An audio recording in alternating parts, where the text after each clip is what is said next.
What's up everyone, today we're taking a look at the absolute best solid state drive for anyone on the go. This is the My Passport Go by Western Digital. So first off, this thing is pretty compact. The size difference compared to other common SSDs was one of the first things I noticed. As well, both the 500GB and 1TB options are the same size.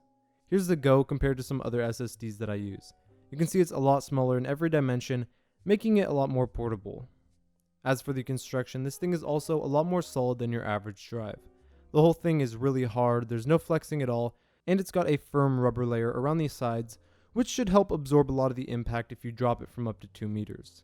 The grooves on the front and back also give it a little more grip so it's not as slippery. This drive is also super light, coming in at 1.9 ounces, so not only will it take up less space, but it'll also add less weight to whatever you're already carrying. And obviously this is an SSD, so there are no internal moving parts like there would be on an HDD. Something that's also pretty cool is the USB cord, which is permanently connected to the drive and has its own little slot in the back. I like the fact that you don't have to worry about a wire to plug in and that it tucks neatly into the drive so it isn't in the way at all. But in the unlikely chance that the cord does get damaged, or if it stops working after long periods of time, since you can't get a new one, I guess everything on your drive is just screwed in that case. Now let's talk about specs. Like I said, there are two different options, the 500GB one and the 1TB one. As well, this will work on any platform, including PC, Mac, PS4, and Xbox One. This drive uses USB 3.0 and has transfer speeds up to 400 megabytes per second, which is decent, although some competitors like the 860 EVO by Samsung and Ultra 3D NAND by SanDisk get up to 550 and 560 megabytes per second at a cheaper price tag. My Passport Go comes with a 3-year warranty, automatic backup software, and is compatible with Time Machine on Mac.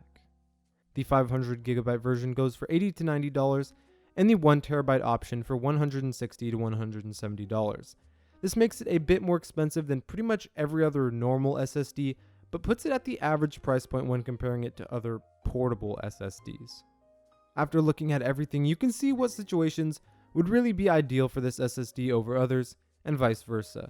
If you're someone who's going to be taking your drive around with you everywhere you go and storing it in your bag and whatnot, this would definitely be a pretty good option. It's small, lightweight, and is made to be durable.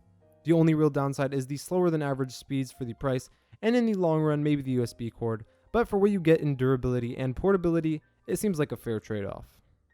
If you need a drive that's mainly just going to sit at home plugged into your computer or plugged into a gaming console, this is definitely not the way to go. There are plenty of non-travel oriented SSDs which are both faster and cheaper and are overall just better for that type of use. Thanks for watching. The link to the My Passport Go is in the description below. As well, don't forget to subscribe for more upcoming videos, and as always, I'll see you guys in the next one.